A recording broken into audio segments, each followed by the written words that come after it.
Walker, a question for you. Percy returns to Camp Half-Blood after a year and finds everything changed. New mission, new threats, relationships. So how did you approach portraying this transformation as an actor?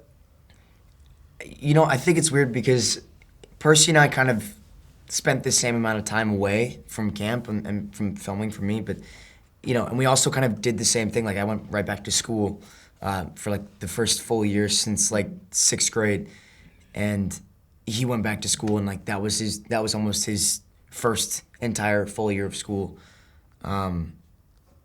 So I think there wasn't really another way to like prepare myself other than just like jumping right into it. You know what I mean? And just kind of figuring it out as you go. Yeah, I think it's interesting because with Percy, it's almost like it's better to just. I mean, obviously you do your work beforehand, and you figure everything out, but it's almost like you leave some stuff, to think about until you get there on the day, because that's just constantly what Percy's doing. He doesn't really think about stuff before he does it. It's like it's just all an instinct. So I think that's kind of part of it.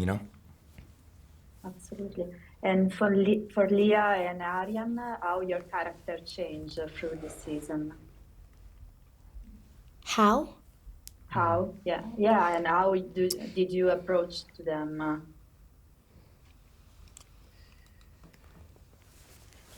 Are you sure? Yeah. Okay. I think I don't know if it's more like through the season and just like through the difference of season 1 and 2. There is definitely a big change.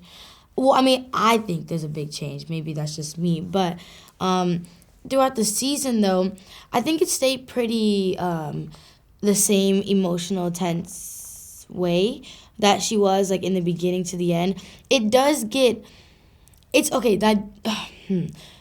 There's a difference I feel like between changing, like for example, going from emotional to like and vulnerable to like a different thing or something. But I feel like Annabeth stayed vulnerable and emotional the entire time.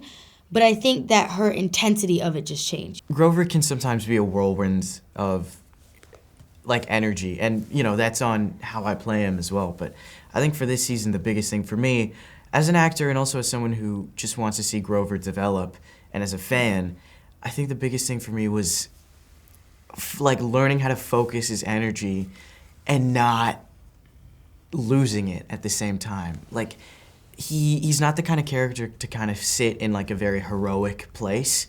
Like his energy isn't super focused and it's not super, about one thing. He takes different like paths. He has a definitive start and beginning to all of his thoughts, but he just kind of branches off sometimes and goes in a separate direction before he comes back. And I think he has like as much of an ADHD demigod brain as any of the other characters. But for me, it was just kind of making sure he doesn't become this unfocused, like kind of high-pitched like burst of energy, and rather every little thing was specific, because he's older now and he's not like this little kid who just kind of can get away with these unspecific bursts of energy. And so, especially with the stakes of this season, it was just about making every little thing specific and nuanced and its own moment.